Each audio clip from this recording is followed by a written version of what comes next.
आप लोग कक्षा 11 हिंदी विषय के अंतर्गत संस्कृत दिग्दर्शिका का 6वां अध्याय चरैवेति का हिंदी अनुवाद देख रहे हैं। चरैवेति को हिंदी में कहेंगे चलते रहो चलते रहो। तो ये उपनिषद की तैत्तिरीय उपनिषद की शिक्षावल्ली के 11वें अनुवाद से लिया गया है, जिसमें गुरु वेद की शिक्षा शिष्यों को दे रहे हैं और शिक्षा पूरा हो गया है। उसके बाद जब शिष्य शिक्षा पूरी करके जाने लगते हैं तो गुरु यही उपदेश देता है। इसका अनुवाद देखिए।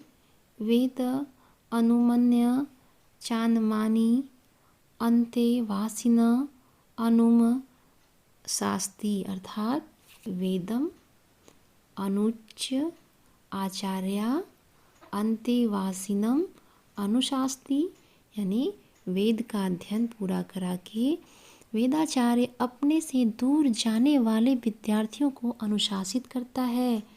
क्या करता है देखिए। सत्यम वद, सत्य बोलो। धर्मम चर, धर्म का आचरण करो। स्वाध्यायान्मा प्रमदः, इसको तोड़ेंगे। स्व अध्यायात माँ प्रमदः, अर्थात प्रमाद करना। यहाँ होगा स्वाध्याय से प्रमाद मत करना। आचार्याय प्रियम धनम आहृत प्रजातंतु माँ व्यवच्छेदसि, अर्थात आचार्य यानी आचार्य के लिए धन लाकर या गुरु दक्षिणा देकर समापन संस्कार होने के बाद विवाह करके संतान परंपरा का पालन करो।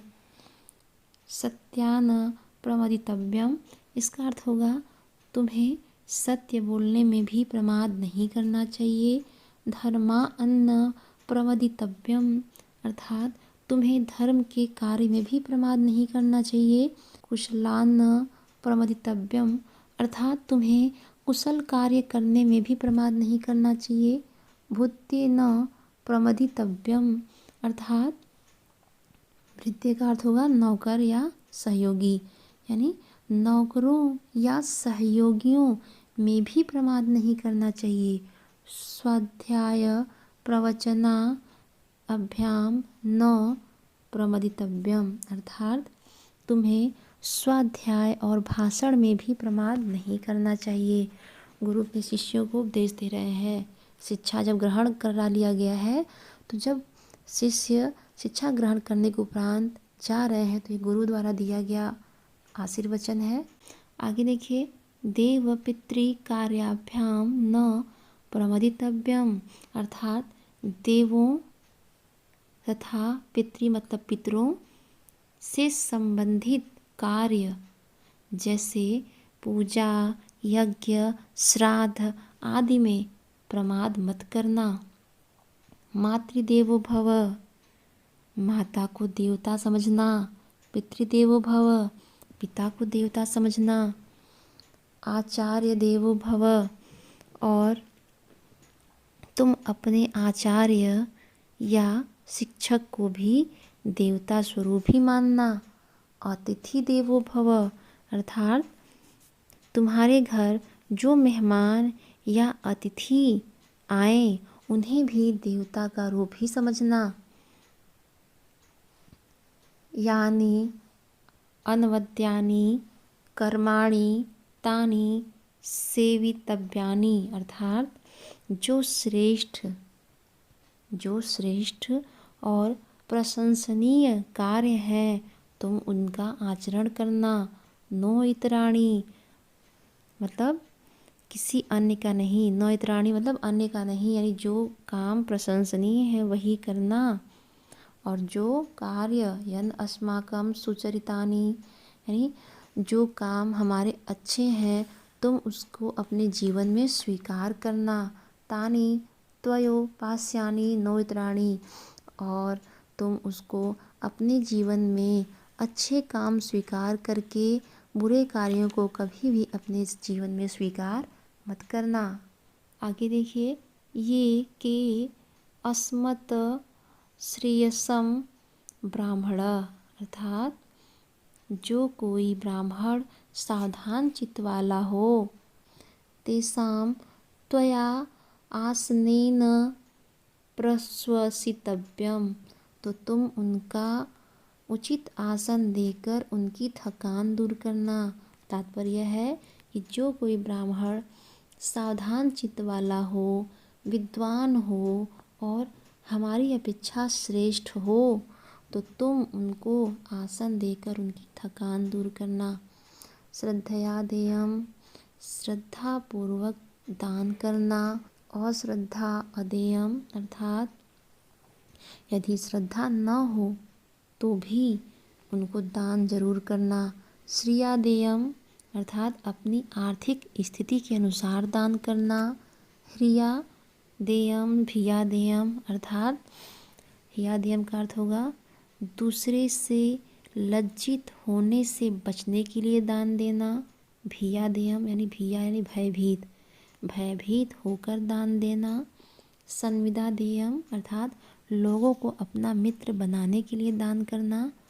अथ यदि ते कर्म विचिकित्सा वा वृत्त चिकित्सा वा स्यात्, अर्थात यदि तुम्हें किसी कार्य या आचरण के विषय में संदेह हो तो उस समय उपस्थित सौम्य एवं धार्मिक स्वभाव वाले ब्राह्मण के निर्णय को मानना। तात्पर्य है कि खुले मन से दान देना, लेकिन अगर तुम्हें लगे कि किसी के कार्य में तुमको संदेह है तो जो वहाँ उपस्थित हो, तो वहाँ जो सबसे धार्मिक स्वभाव वाला ब्राह्मण हो उसी के निर्णय को तुम मानना। आगे देखिए, ये तत्र ब्राह्मणः समर्षिणः, अर्थात वहाँ, तत्र मतलब वहाँ, ये मतलब जो, यानी वहाँ जो ब्राह्मण समर्षिणः विचारशील हो, युक्तायुक्ता अर्थात काम करने में तत्पर तथा सावधान चित्त वाला हो, अलुच्छा धर्म कार्याशु और सरल स्वभाव वाला तथा धर्म संबंधी कार्य करने के लिए इच्छुक हो। यथा ते तत्र वर्तेरन, तथा जिस प्रकार वे उस विषय में जैसा व्यवहार करें, यथा यानी जिस प्रकार वे उस विषय में जैसा व्यवहार करते हों, तथा तत्र वर्तेथा वैसा तुम्हें भी करना चाहिए। अथा अभ्याख्यातेषु, अथा अभ्याख्यातेषु, अर्थात इसका अर्थ होगा अथ अभी आख्यातेषु यानी इसके बाद भी जिन लोगों पर संदेह का दोष लगाया जा चुका है या जो आरोपी हैं, ये तत्र ब्राह्मणा समर्षिणः, वहाँ तब ऐसी दशा में वहाँ जो ब्राह्मण विचारशील हो, युक्तायुक्ता युक्त और अयुक्त यानी कार्य करने में तत्पर और सावधान चित्त वाला हो, अलूछा धर्म कामाशु और जो सरल स्वभाव वाला तथा धर्म कार्य करने का इच्छुक हो, यथा ते तेषु वर्तेरन तथा तेषु वर्तेथा, तो वहाँ उस विषय में जो विद्वान करते हों यानी विषय विशेषज्ञ विद्वान करते हों, धार्मिक हों, तब वे जैसा निर्णय दें,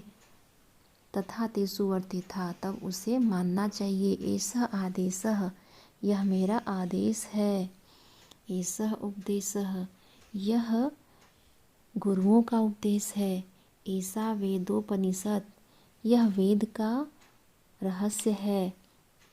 एतदनुशासनम, यह अनुशासन है, अर्थात यही अनुशासन है। एवं उपासितव्यम, अर्थात तुम्हें इसकी उपासना करनी चाहिए। एवं च तदुपास्यम, यानी एवं च एतत् उपास्यम, यानी इसी प्रकार सबको अपने हृदय में धारण करना चाहिए। तात्पर्य है कि जब कोई दोषी हो या संदेह हो किसी पर या कोई गलती किया हो, तो वहाँ पे जो सबसे विषय विशेषज्ञ हो, जो सबसे श्रेष्ठ हो, जो सबसे धार्मिक हो, हे शिष्य तुम्हें उन्हीं की बातों को मानना चाहिए। ये इसके पाठ का हिंदी अनुवाद था। संस्कृत दिग्दर्शिका के अन्य पाठों का हिंदी अनुवाद देखने के लिए इसी के डिस्क्रिप्शन में लिंक दिया हुआ है, आप उसे अवश्य देख लें। आज के लिए इतना ही, धन्यवाद।